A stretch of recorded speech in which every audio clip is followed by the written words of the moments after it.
students, today we are going to discuss the graph of TF. Trigonometric functions का graph है बेटा. वैसे तो graph is a very important topic for the competitive examination, लेकिन यहाँ मैं आपको सिर्फ एलिमेंट्री ग्राफ का आइडिया दे रहा हूँ कि जो आपने 6 रेशियो पढ़े हैं उनके ग्राफ कैसे दिखते हैं, तो उस पर एक चर्चा करते हैं आज के इस लेक्चर में.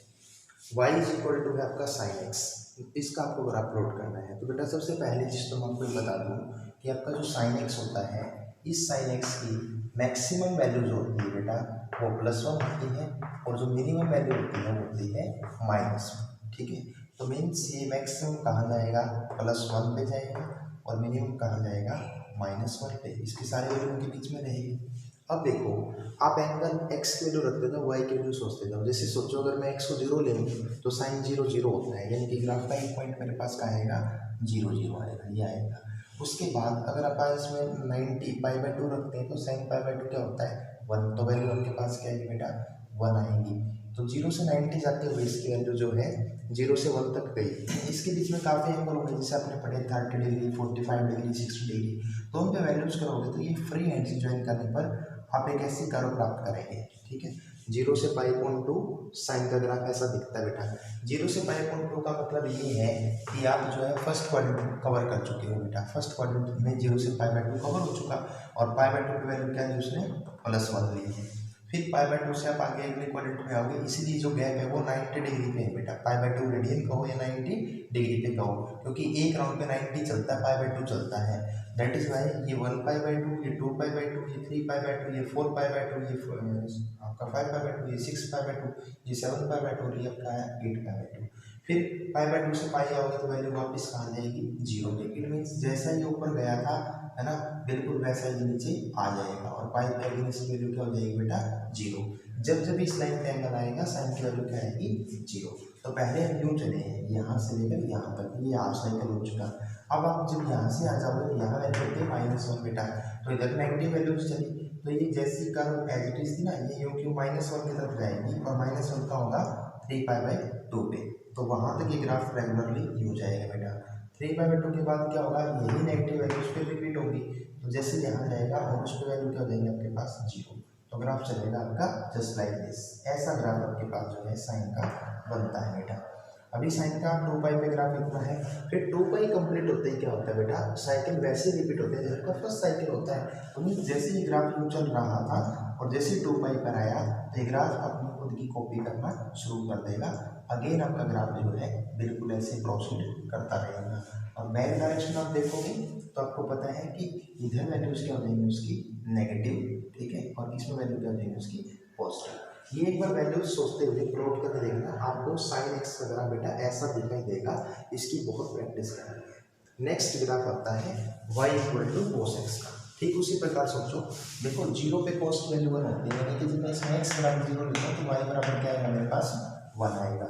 ठीक है, ये मैं आपको बता दूँ cos की भी मैक्सिमम वैल्यू आपके पास क्या होती है, +1 होती है और मिनिमम वैल्यू आपके पास क्या होती है, -1. तो ये -1 से नीचे और +1 से ऊपर ही नहीं जाएगा. तो एक पॉइंट तो ये लाई करता है. और π/2 90 पे क्या होता है, 0 यूँ चला गया बेटा. सेकंड क्वाड्रेंट में क्या होता है, नेगेटिव. तो पाई पे आपके पास क्या हो जाएगा वो -1. उसके बाद वो यूँ चलेगा -1 और 3π/2 फिर से क्या हो जाएगा, 0. फोर्थ क्वाड्रेंट फिर वो कैसे मिल जाएगा बेटा, पॉजिटिव वैल्यू. तो वही है 2π कंप्लीट होते ही आगे बिल्कुल वैसे बिहेव होगा जैसे फर्स्ट साइकिल में हुआ था. ये जो इतना पोर्शन ग्राफ था इसके जस्ट बाद ये खुद को क्या कर देगा बेटा, रिपीट करना शुरू कर देगा. और इसी वे में ग्राफ इधर भी प्रोसीड करता रहेगा और इधर भी प्रोसीड करता रहेगा. इन दिस वे आपका ये ग्राफ चलेगा. इस ग्राफ को एक बार ट्राई जरूर करें, क्योंकि मैंने आपको सारी वैल्यूज निकाल के सिखा रखी है. अब जैसे आपके पास y = टेंजेंट x का ग्राफ है बेटा, तो ये ध्यान रखना टेंजेंट x वैल्यू तो कोई भी ले सकता है. आपके पास रियल नंबर्स की रेंज होती है, लेकिन टेंजेंट जैसा आप जानते हो टेंजेंट आपका होता है बेटा sin x upon cos x. तो जब जब आपका cos 0 होगा टेंजेंट आपका नोट डिफाइन होगा.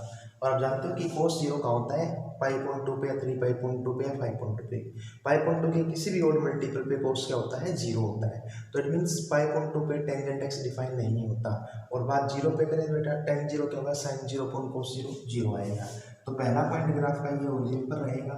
उसके बाद अगर मैं π/2 रखूँ तो ये 1/0 यानी कि इनफाइनाइट फॉर्म आ जाएगी बेटा, यानी कि क्या रहेगा, ये बिल्कुल इसको लाइन को कभी टच नहीं करेगा, पाई बाय टू वाले को इसके अंत तक चलता रहेगा। पाई बाय टू से इधर है तो पॉजिटिव इन्फिनिटी आएगा क्योंकि आप फर्स्ट क्वाड्रेंट में है। उसके बाद 180 यानी कि पाई पे जीरो ही होता है, लेकिन उससे पहले इसकी वैल्यू क्या रहती है बेटा, इनफाइनाइट रहती है नेगेटिव में, क्योंकि आप पाई बाय टू से थोड़ा सा आगे चलेंगे, थोड़ा सा आगे जाते ही टेंजेंट की वैल्यू क्या हो जाएगी, नेगेटिव, और इधर जाएंगे तो आपके पास अगेन वैल्यू क्या हो जाएगी बेटा, पॉजिटिव, क्योंकि पाई से 3 पाई बाय टू आपका थर्ड क्वाड्रेंट है। तो ये वही प्रोसीड करता रहेगा ग्राफ। इधर अगर नेगेटिव में हालांकि यूज कम होता है, लेकिन अगर हम जाना भी चाहें नेगेटिव क्वाड्रेंट में तो आप जानते हो फोर्थ क्वाड्रेंट वैल्यू फिर से क्या होती है इसकी, नेगेटिव। तो ये ग्राफ कंटिन्यूसली इसी प्रकार क्या करता रहेगा, रिपीट करता रहेगा। ठीक इस तरह आपके पास कोट एक्स का ग्राफ है। अब कोट आपके पास क्या होता है बेटा, sine x upon cos x upon sine x. भाई वहाँ डिफाइन होगा जहाँ साइन जीरो होता है, साइन जीरो होता है जीरो पे, पाई पे, टू पाई पे, इसलिए पहले मैंने बात कर लिया उसको। और मैं अगर पाई बाय टू पे बात करूँ तो cos pi by two zero upon 1 zero आ जाएगी। तो ये जो पॉइंट है ग्राफ के ऊपर लाइन करेगा, ठीक है। और इससे पहले अगर हम बात करें यहाँ तक तो जीरो से जो है थोड़ा सा आप आगे की बात करो, जीरो पे ये कैसा है, नॉट डिफाइन, इट मीन्स इसकी वैल्यू कैसी रहेगी बेटा, इनफाइनाइट रहेगी, क्योंकि फर्स्ट क्वाड्रेंट में है पॉजिटिव इनफाइनाइट आएगी, और सेकंड क्वाड्रेंट में आपके पास क्या हो जाएगी, इसकी वैल्यू नेगेटिव इनफाइनाइट आ जाएगी। ऐसे ही ग्राफ चलेगा। पाई से 3 पाई पॉइंट टू फिर पॉजिटिव इनफाइनाइट आएगा, और इससे फोर्थ क्वाड्रेंट फिर क्या आएगा, नेगेटिव इनफाइनाइट। ये टेंजेंट एक्स और कोट एक्स के जो है ग्राफ आपके पास। फिफ्थ ग्राफ आता है बेटा आपका कोसिकेंट एक्स का। अब मैं आपको बताऊंगा कि कोसिकेंट एक्स का ग्राफ कैसे बनता है।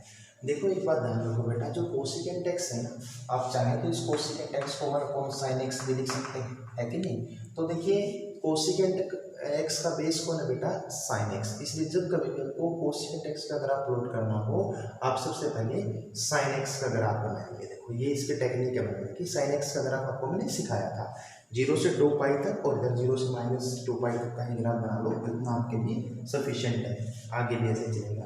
और साइन एक्स का ग्राफ बना के आपको करना क्या है बेटा, जो पाई के मल्टीपल्स हैं उनके ऊपर एक वर्टिकल लाइन लेनी है पैरेलल टू वाई एक्सिस। जैसे पाई का इंटीजर मल्टीपल पाई है 2 पाई है, तो यहाँ पे मैंने ये पिंक लाइन ली है इससे, ठीक है। और इधर -पाई है, पाई का इंटीजर मल्टीपल है, ये ले लिया, इसी प्रकार ये ले लिया।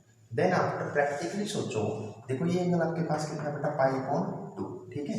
तो देखो अगर मैं x के स्थान पर पाई अपॉन 2 रखूँ तो 1 अपॉन साइन पाई अपॉन 2 1 होता है, तो 1 का रेसिप्रोकल क्या आएगा, 1, यानी कि पाई अपॉन 2 पे इसकी वैल्यू 1 ही आएगी, और ये वैल्यू भी साइन की वैल्यू भी क्या आपके पास 1, तो ये वैल्यू दोनों की क्या बेटा, कॉमन। उसके बाद क्या होता है, अगर हम 0 रखते हैं तो 0 पे नॉट डिफाइन आएगा, और अगर हम पाई रखते हैं तो पाई पे भी क्या रहेगा, ये नॉट डिफाइन। लेकिन 0 से पाई में आप जानते हो कोसिकेंट साइन कैसा बिहेव करते हैं बेटा, पाई से इधर हो, पाई से इधर का मतलब लेफ्ट का मतलब क्या है, पाई से अगर आप ऊपर हो, ये पाई है, पाई से अगर आप इधर हो तो आप सेकंड क्वाड्रेंट में हो, तो सारी वैल्यूज क्या आएंगी, पॉजिटिव। तो आप एक इस तरह से यूं, ठीक है, जैसे मतलब आप ये सोचो कि एक बाउल लेके कोई भिखारी खड़ा है भीख मांगने के लिए, जैसे मेरे हैंड है, हम इस तरह से, ठीक है, जैसे भीख के लिए कोई भिखारी बाउल लेके खड़ा हो, ठीक है, उसी तरह से एक बाउल आप ऊपर की ओर ऐसा बना देंगे, और ये दोनों वर्टिकल लाइन्स को इनफाइनाइट तक साथ जाएगा, कभी इसको टच नहीं करेगा। लाइकवाइज आप यहाँ देखो, ये -1 वैल्यू है साइन की, तो -1 का रेसिप्रोकल -1 ही आएगा। तो पाई से 2 पाई तक जो कोसिकेंट एक्स का ग्राफ है बेटा, वो कैसा हो जाएगा, ऐसे इन्वर्टेड बाउल हो जाएगा, उल्टा बाउल, कटोरे जैसी शेप होती है बेटा ये, और ये टू इनफाइनाइट चल रही है।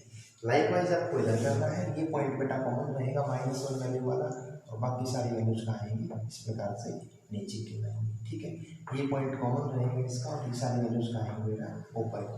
तो यहाँ पर जो व्हाइट है ना, व्हाइट वाला पोर्शन बेटा कोसिकेंट एक्स का ग्राफ है, ऑरेंज वाला आपका साइन एक्स का ग्राफ है।